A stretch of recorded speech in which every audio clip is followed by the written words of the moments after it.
मैंने कैसे शुरुआत की या स्कूल में थोड़ा सा दिमाग में था। तो हाँ, स्कूल में थोड़ा सा कहीं सोचा था, कहीं शायद पढ़ लिया होगा, कहीं सुन लिया होगा कि नहीं आईएएस ऑफिसर नाम की कोई चीज़ होती है। लेकिन तब ये भी नहीं पता था कि यार यूपीएससी नाम की कोई एग्ज़ाम है, सिविल सर्विस एग्ज़ाम है, उससे और भी पोस्ट में आप सिलेक्ट हो सकते हैं, ऐसा कुछ नॉलेज नहीं था। जब मैं अपने कॉलेज लेवल में आई, जब कॉलेज में एडमिशन लिया, मैंने भोपाल से ही प्राइवेट इंजीनियरिंग कॉलेज से केमिकल इंजीनियरिंग किया है। और उस दौरान मुझे जब मैंने सोचना शुरुआत की कि क्या बनना है, कंटेम्पलेट किया कि एग्जैक्टली क्या करियर चाहती हूँ, तो लगा कि यार कहीं जो पुरानी ड्रीम थी, एक जो सपना था, वो अभी उसको सामने लाना चाहिए। फिर इस बारे में और पढ़ा और तब खान स्टडी ग्रुप भोपाल में सेंटर वहाँ पे जैसे शुरू हो गया था, तो मेरा जो फाउंडेशन कोर्स है मैंने वहाँ से किया। और इस एग्ज़ाम के बारे में जो चीज़ें मुझे 1-2 साल में समझ में आई हैं, वो कुछ चीज़ें मैं आपसे शेयर करना चाहती हूँ। सबसे पहली चीज़ जो पहले जय और रचना हम दोनों बोल चुके हैं कि कंसिस्टेंसी। आप अगर दिन में, कई बार हमसे सवाल पूछते हैं कि आप कितने घंटे पढ़ाई करते हैं, तो देखिए घंटे मैटर नहीं करते। कोई 17-18 घंटे हमें नहीं पढ़ना है, इतना हम पढ़ भी नहीं सकते। एक दिन पढ़ सकते हैं, दूसरे दिन नहीं पढ़ पाएंगे। 5 से 6 घंटे ही आपको देने हैं या उतने निकालने हैं, पर वो जो वक्त आप अपनी पढ़ाई को देते हो, वो कंसिस्टेंटली आपको रोज़ उतना ही अपने पढ़ाई को देना है। Consistency is the key, that is the first and the most important thing जो आपको ध्यान में रखनी है। दूसरी चीज़ इस एग्ज़ाम में मुझे लगता है इक्वली इम्पॉर्टेंट है, क्योंकि ये जर्नी लंबी होती है। जैसे एग्ज़ाम ही 1 साल तक चलती है, आप प्रीलिम्स देते हैं, फिर आप मेंस देते हैं, आप इंटरव्यू में जाते हैं पर्सनालिटी टेस्ट के लिए, तो एग्ज़ाम 1 साल तक खुद चलती है। उसके पहले मान लीजिए आप 1-1.5-2 साल पहले से प्रिपेयर कर रहे हो, तो ये जर्नी काफ़ी लंबी रहती है। उस जर्नी में मेंटली अपने आप को मोटिवेट रखना, अपने आप को बूस्ट करते रहना, वो भी इक्वली इम्पॉर्टेंट है। और इसीलिए अपने आप पर भरोसा बेहद ज़रूरी है। You need to have a faith in your self कि अगर आपने इसमें कदम रखा है, अगर आपने सोचा है कि आप सिविल सर्विस एग्ज़ाम देना चाहते हैं और देंगे, तो आपको ये ठान के उसमें जाना है कि हाँ मैं ये कर सकता या कर सकती हूँ। ये एक अपना मोटिवेशन, अपने साथ एक फेथ, बिलीफ अपने ऊपर आपको हमेशा रखना है। कमिंग टू प्रेपरेशन की कैसे तैयारी करनी है, बहुत सारी बातें आप सुन चुके हैं कि आंसर राइटिंग में कैसे करना होता है, आंसर राइटिंग का स्ट्रक्चर कैसा होना चाहिए। तो मैं शुरू में सबसे पहले ये कहूँगी कि मेरे प्रिपरेशन का बेस 2 चीज़ें रहीं। पहला था करंट अफेयर्स। करंट अफेयर्स इसलिए मैंने उसी से शुरुआत की क्योंकि करंट अफेयर्स सबसे इंटरेस्टिंग पार्ट होता है। कई बार आपको हिस्ट्री कभी बोरिंग लगेगी, कई बार आपको लगेगा ज्योग्राफी इतना, कभी हर किसी के अपने अपने फेवरेट्स होते हैं। तो मुझे वो जो सब्जेक्ट्स लगते थे कि यार इतना मन नहीं करता है, लेकिन न्यूज़पेपर्स और करंट अफेयर्स में जो भी नया चल रहा है वो मुझे हमेशा इंटरेस्टिंग लगता था। इंटरनेशनल रिलेशंस में क्या हो रहा है, क्या सोशल रियलिटीज़ हैं, कहाँ क्या हुआ, उसका क्या इम्पैक्ट पड़ेगा एडमिनिस्ट्रेशन पे और हमारे कंट्री पे, तो उसको आप अपना एक बेस बना सकते हो। आप करंट अफेयर्स बेस्ड प्रिपरेशन कर सकते हैं, इसलिए भी क्योंकि अगर आप मेंस एग्ज़ाम देखेंगे तो काफ़ी डायनामिज्म आ गया है, केवल प्रीलिम्स में नहीं बल्कि जनरल स्टडीज़ पेपर 2, पेपर 3 में भी आप देखेंगे कई सारे ऐसे सवाल हैं जो करंट इवेंट्स से इंस्पायर्ड होते हैं, उन पे बेस्ड रहते हैं।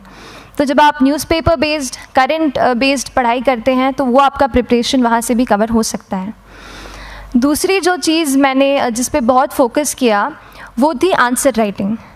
तो आंसर राइटिंग का जैसे खान सर बता रहे थे कि आंसर राइटिंग की प्रैक्टिस बहुत की, तो उसके पीछे मेरा ये था कि जब मैं हमेशा प्रीलिम्स का कोई भी पेपर टेस्ट देती थी, हम मॉक टेस्ट देते हैं, तो मॉक टेस्ट देती थी तो हमेशा मेरे मार्क्स करीब 90 to 110, 120, इससे ऊपर मेरे कभी मार्क्स नहीं जाते थे। तो मुझे हमेशा ये डर था कि यार प्रीलिम्स में कहीं मेरा कुछ, क्योंकि कट ऑफ भी इसी कुछ रेंज में जाता है, तो हमेशा लगता था कि यार कुछ गड़बड़ यहाँ ना हो जाए। लेकिन जब मैंने आंसर राइटिंग की और मेंस एग्ज़ाम के बारे में जाना, तब मुझे लगा कि आंसर राइटिंग एक ऐसी चीज़ है, मेंस एक ऐसा फेज़ है सिविल सर्विस एग्ज़ाम का जहाँ पे आप अच्छे से तैयारी कर सकते हैं। And if you have written the answers, if you know कि you have covered the points well, if you have included उसमें कुछ आपने facts, international reports, government schemes, आपने कुछ ऐसे उसमें सॉल्व भी डाला है, तो जो रिज़ल्ट आएगा वो सेटिस्फैक्ट्री ही आएगा, अच्छा ही आएगा। तो मेंस एक ऐसा पार्ट है जिस पे आप काफ़ी बैंक ऑन कर सकते हो। मैं जब पर्सनालिटी टेस्ट भी मैंने दिया, तो इस बार भी आप नंबर्स देखेंगे तो आसपास की रैंक के हिसाब से मेरे नंबर्स उसमें कम हैं, लेकिन it is just the general studies and the answer writing part, जो मेंस के जो वो है मार्क्स हैं या मेंस का जो एक फैक्टर रहा, वो मेरे लिए सबसे ज़्यादा इंपॉर्टेंट डिसाइडिंग फैक्टर रहा है। तो अपना एक्सपीरियंस यही बताऊंगी कि आंसर राइटिंग पे आप विशेष फोकस कीजिए। जैसा स्ट्रक्चर आपको बता ही चुके हैं कि इंट्रोडक्शन में कैसे आपको शॉर्ट रखना है, बॉडी एंड देन कंक्लूजन, उसमें छोटी चीज़ जैसे मैं अभी मेंशन कर रही थी, आप एक इंश्योर कीजिए कि देखिए जो भी एग्जामिनर आपकी कॉपी चेक कर रहे हैं वो दिन में 10, 15, 20 कॉपीज़ चेक कर रहे हैं, तो उन सब से आपको अलग कैसे आप अपनी कॉपी दिखा सकते हो, ये चीज़ आपका प्रेजेंटेशन और आप जिस तरीके से आंसर लिखते हो कंटेंट को, वो मैटर करेगा। आप इंश्योर कर सकते हैं कि आपके आंसर में कुछ फैक्ट्स, गवर्नमेंट की स्कीम्स, कुछ कमिटीज़ बैठती हैं, जैसे एक प्रिवेसी पे जस्टिस BN श्रीकृष्णा कमेटी की रिपोर्ट आई है, तो आप मान लीजिए आपको कोई प्रिवेसी पे सवाल आ गया तो आपने उन कमेटी का नाम कोट कर दिया। ऐसे बहुत सारी कमिटीज़ होती हैं। कुछ इंटरनेशनल रिपोर्ट्स आते हैं, वो आप उनको इनके बारे में लिख सकते हैं।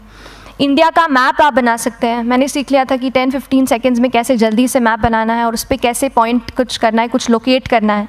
तो ये कुछ ऐसी चीज़ें हैं जो आपके आंसर्स को एनरिच करेंगी और प्रेजेंटेबल बनाएंगी। तो इस तरीके से आंसर्स पे जैसे हम क्लास करते हैं, लेकिन उसके साथ साथ आपको ये कोशिश करनी है कि 1 से 2 आंसर पर डे आपको ज़रूर लिखने ही लिखने हैं, apart from the test series that you are doing. Answer writing से 2-3 चीज़ें होती हैं, ना केवल हमारी एक लिखने का हमें समझ आता है हम क्या लिखते हैं कैसा है, पर हमारा कॉम्प्रिहेंशन भी इम्प्रूव होता है। हमें कितना समझ में आया वो भी हमें खुद समझ आता है जब हम आंसर्स लिखते हैं।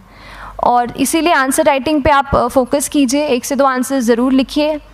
और आंसर राइटिंग के बाद the third pillar of my preparation जो काफ़ी इंपॉर्टेंट जिसने रोल प्ले किया, that was tests and test series and mocks. देखिए हम पढ़ रहे हैं यहाँ पर, I will also come to the point कि हम कैसे दिल्ली, भोपाल और इंदौर में प्रिपेयर करके बिना दिल्ली जाए हम कैसे कर सकते हैं, I will come to that point. पर उसके पहले टेस्ट की थोड़ी बात कर लेती हूँ कि टेस्ट देना क्यों ज़रूरी है। हम ये जो एग्ज़ाम दे रहे हैं सिविल सर्विस की, एक ऑल इंडिया लेवल एग्ज़ाम है and this cut throat competition.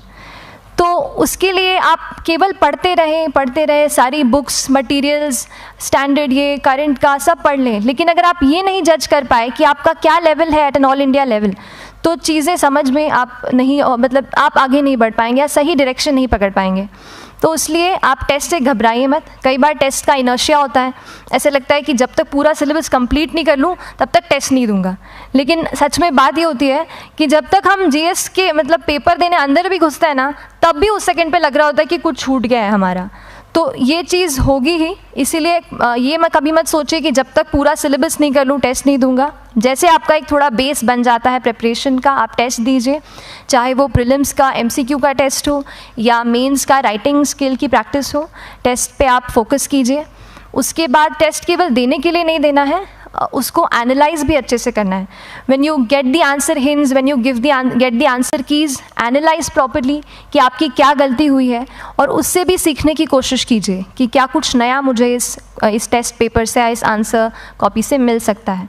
तो इस तरह से टेस्ट पे भी आप फोकस कीजिए। And I will come lastly to the point कि जब मैंने प्रिपरेशन शुरू की थी अपने कॉलेज के 2nd ईयर 3rd ईयर आते आते, तो मन में बहुत सारे फियर्स थे। मैं भी एक नॉर्मल फैमिली से हूँ, मेरे फैमिली में किसी ने आज तक सिविल सर्विस का पेपर भी नहीं लिखा था, तो मन में बहुत सारे फियर्स थे, डाउट्स थे, क्या होगा, कैसे होगा। तो हो सकता है आपके मन में भी ऐसा हो। और हम जैसे यहाँ रहते हैं, हम सोचते हैं कि दिल्ली जाना तो सबसे ज़रूरी है, उसके बिना तो ये एग्ज़ाम हो ही नहीं सकती। तो उस पर मैं एक चीज़ बताना चाहूँगी कि जैसे KSG जैसे इंस्टीट्यूट हैं, जो फैकल्टी भी हमें वही मिलती है जो दिल्ली में पढ़ा रहे हैं, तो ये एक बहुत पॉजिटिव पॉइंट है कि क्वालिटी का कोई दिक्कत नहीं आएगी। बस एक चीज़ है, आप ज्वाइन करते हैं class, that will only provide you a direction, वो आपका रास्ता दिखा सकते हैं आपको कि इस रास्ते पर आपको चलना है, लेकिन चलना उस रास्ते पे आपको खुद है। You have to work on your own. कभी ये मत सोचिए कि मैं वहाँ नहीं जा पा रहा हूँ तो नहीं हो सकता, यहाँ है, तो हम एक्सक्यूज़ेस बनाते हैं। कई बार चैलेंजेस आते हैं। तो मैंने कॉलेज के साथ प्रिपरेशन की, तो उसमें भी काफ़ी दिक्कत आती थी। कभी कभार कॉलेज की एग्ज़ाम होती थी तो इसमें मैं अपना उतना वक्त नहीं दे पाती थी। तो उस मोमेंट पे फिर प्लानिंग ने मुझे बहुत हेल्प किया कि हम किस तरीके से अपने कॉलेज के एग्ज़ाम के लिए प्लान कर लें। जैसे मैंने इंजीनियरिंग की है और मुझे पता है कि हम इंजीनियर्स 1 महीने से ज़्यादा पहले से पढ़ते नहीं हैं, पढ़ते हैं क्या? तो वो चीज़ आप ध्यान रख सकते हो, उसको अपना स्ट्रॉन्ग पॉइंट बना सकते हो। 1 से 1.5 महीना जब exam is approaching, I use to plan my entire syllabus का प्रिंट आउट निकाल के I use to make my notes, उस तरीके से उसको मैं उसको संभाल लेती थी। तो whenever you are managing those things together, focus on planning, किस तरीके से आप एक माइक्रो प्लान बनाएं, अपना डेली एक प्लान बनाएं, वीकली टारगेट सेट करें और एक ब्रॉड विजन दिमाग में रखें कि ब्रॉडली आप मंथ्स में क्या कवर करने वाले हैं। अगर आप प्लानिंग अच्छे से करते हैं तो ज़्यादातर पोर्शन आपका वहीं से कवर हो जाता है, और जब आप टारगेट्स बनाते हैं, उनको टिक करते हैं, तो एक सेंस ऑफ कंप्लीशन भी आपको मिलता है कि yes I am on the right path और मैं सही जा रहा हूँ या जा रही हूँ। तो इस तरीके से प्लानिंग पे भी इक्वली फोकस कीजिए। एंड बस यही सिंगल बिगेस्ट मैसेज मेरी तरफ से यही रहेगा कि आपने अगर ठान लिया है, अगर आप सोचते हैं कि आप ये एग्ज़ाम क्रैक कर सकते हैं, तो आपको रोकने वाला और कोई नहीं, आप खुद ही हो सकते हैं।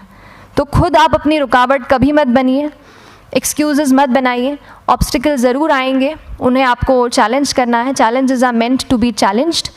तो सही तरीके से अपने ऑब्स्टिकल्स को हैंडल कीजिए, और इस एग्ज़ाम में अगर आप सही स्ट्रैटेजी रखते हैं तो आप अपने एक अटैम्प्ट में ही इसको क्रैक कर सकते हैं। एंड एनीवेज आप जो भी अटैम्प्ट नेक्स्ट रखते हैं, दिल में यही रखिएगा कि जो ये मेरा नेक्स्ट अटैम्प्ट होने वाला है, ये मेरा बेस्ट अटैम्प्ट होने वाला है। कभी भी इस एग्ज़ाम को हाफ हार्टेडली मत दीजिए कि चलो देख के देखता हूँ कैसा है पैटर्न का एग्ज़ाम का। अगर एग्ज़ाम का पैटर्न देखना है ना, तो घर पे 3 घंटा टाइम लगा के एग्ज़ाम दे दो, बस केवल पैटर्न देखने के लिए एग्ज़ाम अटैम्प्ट मत कीजिए। जब आप एग्जामिनेशन हॉल में जा रहे हैं या कोई अटैम्प्ट आपने सेट किया है, तो अपना सब कुछ उस एग्ज़ाम को दीजिए, अपना टाइम, एनर्जी, फोकस, जितना भी करेक्ट आप उसमें पॉजिटिविटी डाल सकते हैं उसको दीजिए, एंड पूरी तैयारी के साथ ही इस पेपर को दीजिए, and I am sure that you will succeed. So till then, all the very best to you and good luck. Thank you so much.